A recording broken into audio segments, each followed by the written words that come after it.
Veg मध्ये special काय खायचं असेल तर हा व्हिडिओ एकदा बघायला लागतोय. तर जय शिवराय भाऊ, आजच्या ब्लॉग मध्ये आपलं स्वागत आहे. आत्ता वाजल्या 4 आणि आम्ही सगळं आवरून घेतले, तुम्हाला दाखवतो. हे सगळं आवरले आणि गेले 3-4 दिवस झाले मी आता व्हिडिओ टाकतोय, रील्स वगैरे टाकवले, म्हणजे ब्लॉग टाकवले, रेसिपी टाकवले, सगळ्या नॉनव्हेजच आहेत. आणि एकाचे असं कमेंट आहे की व्हेज पण करत जा, म्हणजे कसे व्हेज पण खाणारे असतात माणसाने, बघणारे पण असतात. त्यांच्यासाठी आजची रेसिपी असणार आहे. सगळ्यात आधी घेतलं कच्ची ग्रेव्ही, पनीर, आलू लसूण पेस्ट, साखर, क्रीम, खवा, फ्राय कांदा, मसाला चटणी, बुक्का, मीठ, धनिया पावडर, जिरा पावडर, गरम मसाला आणि तूप. आपल्याला जी डिश बनवायची आहे त्या डिशचे सगळे मसाले आपण घेतलेले आहेत. त्यामुळे आपण पनीर कापून घ्या पहिला, त्यानंतर काजू पण घेतल्यात.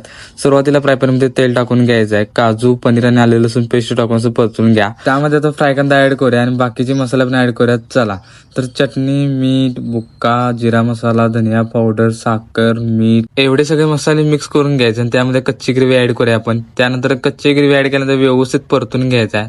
आणि आता आपली डिश तयार झाली आहे, काजू पनीर आहे बघा.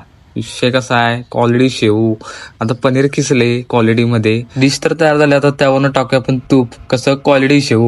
तर आजची रेसिपी तुम्हाला कशी वाटली मला नक्की कमेंट करून सांगा. ही जर रेसिपी तुम्ही घरात ट्राय केला असेल तर मला कमेंट करून सांगायला विसरू नका.